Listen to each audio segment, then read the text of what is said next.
Rickshaw वाला। किरण की कई दिन से तबीयत ठीक नहीं थी, जिसके कारण वह स्कूल नहीं जा पा रही थी। आज लगभग एक सप्ताह की छुट्टी के बाद वह स्कूल गई थी। स्कूल घर से दूर होने के कारण उसे घर से मेट्रो तक के लिए ऑटो करना पड़ता है, फिर वहां पर उतरकर साइकिल रिक्शा से वह स्कूल जाती थी। 15 साल की इस नौकरी में आसपास के सभी रिक्शा वाले किरण को अच्छी तरह पहचानते थे। इसीलिए वह न तो कभी किसी से स्कूल का नाम बताती थी और न कभी पैसे तय करती थी।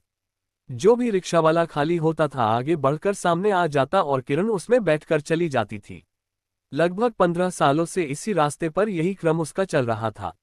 एक दिन किरण को अचानक वह रिक्शावाला याद आ गया जिसे उसने सर्दियों के कुछ कपड़े दिए थे।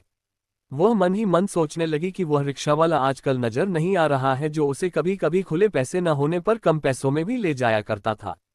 वह कहता था, मैडम जी, जिस दिन आप मेरी रिक्शा में पहली सवारी के रूप में बैठती है वह दिन मेरे लिए बहुत अच्छा होता है। किरण स्कूल तक के रास्ते में उससे कुछ न कुछ बातें भी करती रहती थी। अक्सर घर के कुछ जरूरी सामान जो उसके काम के नहीं रह जाते थे वह भी स्कूल जाते समय अपने बैग में डालकर ले आती थी और उस रिक्शा वाले को पकड़ा देती थी। एक अनजाना सा बंधन उस रिक्शा वाले के साथ किरण का बंध गया था।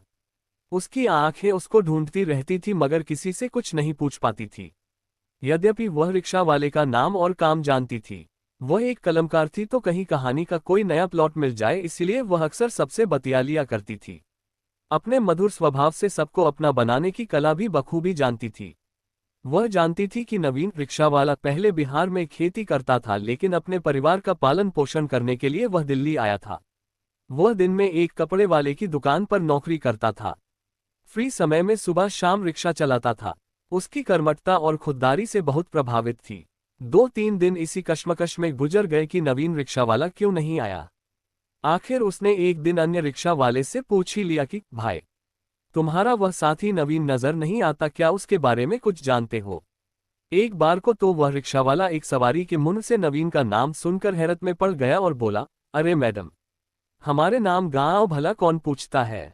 सवारी आती है, पैसे देकर चली जाती है और कुछ तो 1-1 रुपए पर इतनी जिग जिग करते हैं कि पूछो मत। किरण ने उसकी बात का कोई जवाब न देते हुए पुनः कहा, क्या तुम्हें नवीन की कोई जानकारी है? उसने कहा, आजकल वह रक्तदान के कैंप में सेवा में लगा हुआ है। वह सुबह शाम जिस समय में रिक्शा चलाता था उस समय में आजकल वहीं पर सेवा करता है।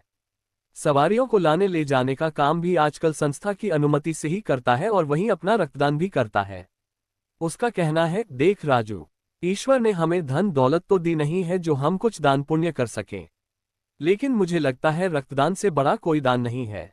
कुछ बूंद लहू से न जाने कितने जरूरतमंद लोगों को नया जीवन दिया जा सकता है। फिर हम अभी युवा हैं और रक्त देने से कोई कमजोरी नहीं आती। खून का क्या है, फिर बन जाता है। दूसरे रिक्शा वाले राजू के मुंह से इस तरह की बात सुनकर किरण हैरत में पड़ गई और सोचने लगी कि कौन कहता है कि अच्छे काम करने के लिए शिक्षित होना या किसी ऊंचे घर परिवार में जन्म लेना जरूरी है।